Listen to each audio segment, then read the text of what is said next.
After suffering with unexplained dizziness for 60 years, Doreen might just be on the brink of finding out the answer to her medical mystery. The retired school teacher is being put through her paces at the Leicester Balance Centre. Thank you. Diagnosing dizziness is about getting as many pieces of the jigsaw as you possibly can. Have a seat in here for me, please.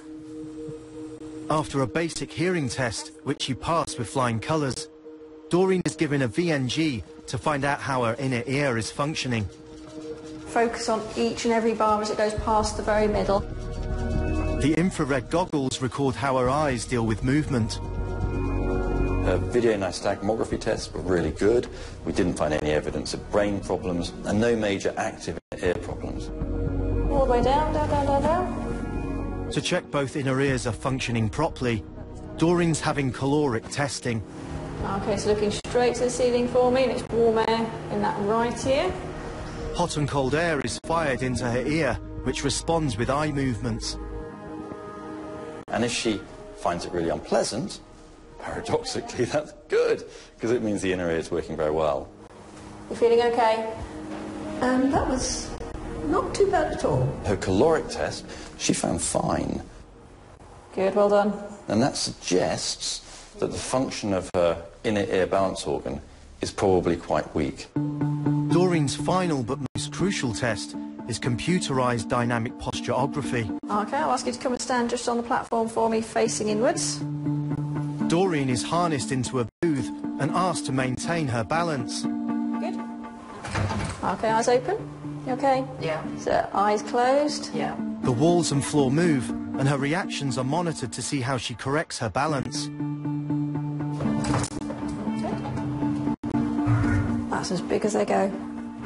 We found that on the test where the floor moves but she keeps her eyes closed, she's really unsteady, and that's typical of an inner ear problem. But when she opens her eyes, rather than being better, she was worse.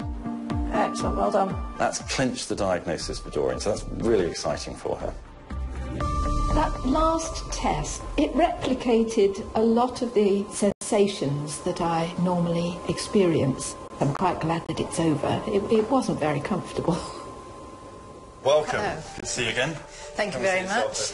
And finally, after her long journey, the results. Well, I have great news for you. After 60 years, we have a diagnosis. That's amazing. So Doreen has vestibulopathy with visual preference. That's essentially the situation where her eyes are overcompensating for the injury to her inner ear. And it's really nicely described by the term supermarket vertigo.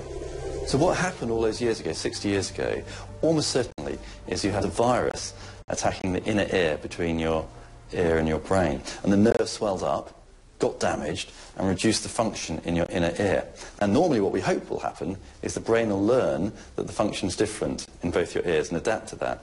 But what happened with you, your brain decided, I'm going to use your eyes rather than the ears. Yes. And that's why your balance is poor, because your brain gets confused. I've had it for 60 years and only now have I actually been told that there is something wrong. Is it completely curable? Even at this very late stage, for many people, we can make a difference. Mr. Ray has referred Doreen to a vestibular physiotherapist who specialises in dizziness.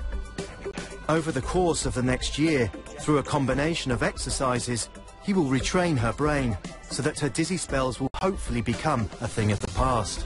It would be lovely not to have to think first before I moved. That would be great. I'm very pleased that at last somebody's actually found a reason for all the problems that I've had.